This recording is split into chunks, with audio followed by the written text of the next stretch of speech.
Mtali Banda Oneness Project. That was a fantastic set. Thank you so much for performing on Advocate Sessions today. Thank you. I just want to start off by asking you guys, how did you guys get this group started? What's? I think it was like an evolution of ideas coming together, and so I think this project, the Oneness Project specifically, I think I wanted to do that as far back as 2015. But it was just a matter of time, resources, finding the right musicians that I gelled with and who had the availability as well to play together. And so I think we didn't really get started until 2016, early 2016, but then the actual album didn't even start production until 2017. So, but I knew each one of these people through different avenues, different groups that we played in. And so it just sort of, from playing with them in all those different settings, I started to realize the things I value in music, these people also value, and the image or the picture that I had in my head, these people could paint those. Okay. So speaking about your album, some of the songs you played here, most of them were off that record. Yes. Could you tell me a little bit more about what that process was like recording that record, and now that's been out a year, kind of reflecting on that? Yeah, I mean, so we went in kind of, it was pretty like go in, all the songs basically I'd written beforehand, so I had a good, clear idea.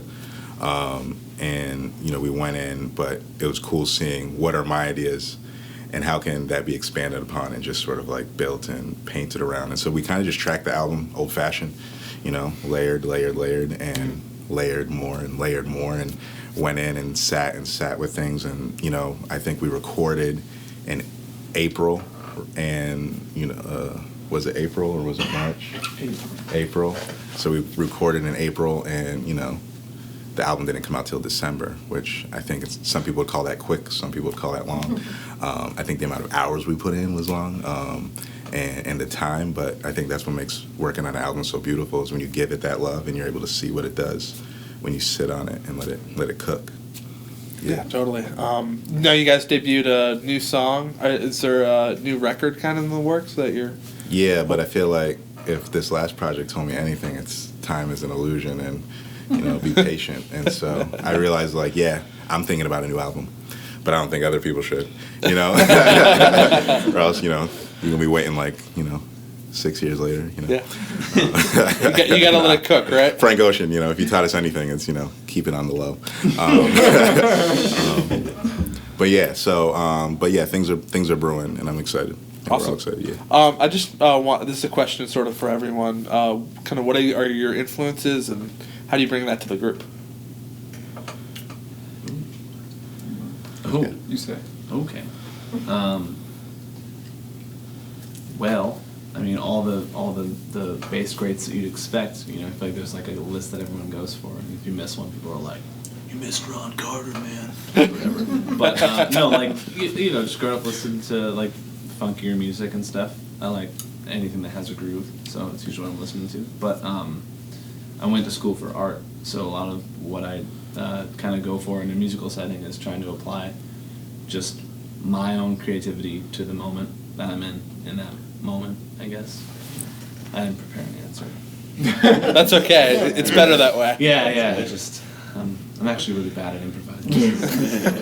But just, the love of improvisation and being in the moment with people that you gel with is super important. So it's my biggest inspiration. Yeah, similar to Reed, I just love any kind of music where you can bring a little bit of extra creativity to it, like via either improvisation or whatever means. And I love playing original music with friends, or I write on my own too. And as far as piano and keyboard playing goes, I love a lot of classic jazz, and people who are out there today, like people like Robert Glasper obviously are great. And I love hip hop music as well, and a lot of modern music coming out kind of blends those two things in a really great way. So that's kind of what we do here, sort of too, and so it's fun. Influences. I mean, I grew up on hip hop, R&B, gospel, so I think those a lot of those things. I think even the approach of the saxophone comes largely from listening to those sort of records and albums. Yeah, I think right now people I listen to, Braxton Cook, Marcus Strickland, you know, but like contemporary people, the SZAs, the Frank Oceans, Kendrick Lamar's, all that, you know. I think there's so much beauty to take from everything. It's hard to stay in one box. When there's so many beautiful absolutely, yeah. sounds. Yeah. Yeah, all the above. Jazz, hip hop. Grew up on classic rock. Zeppelin. I like Zeppelin as much as I like Coltrane, so, and as much as I like beat makers, so, you know, you gotta balance it all. But probably the biggest influence is just, if you're doing it right, just whoever you're playing with at that moment. So just trying to keep my ears up and listen to these guys and come up with ideas based off whatever they're playing. That's the goal. Awesome.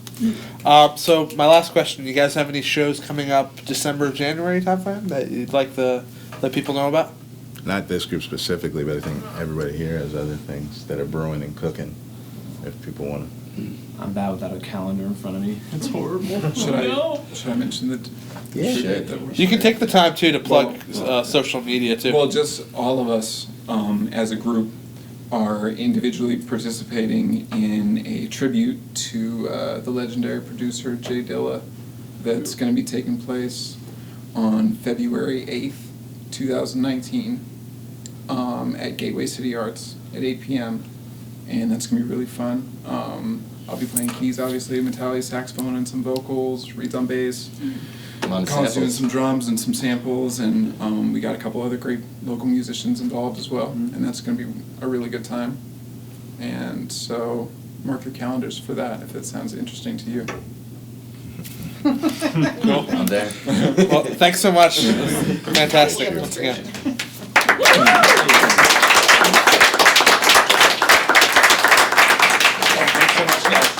Yes, sir. So awesome. This was fun. Yeah.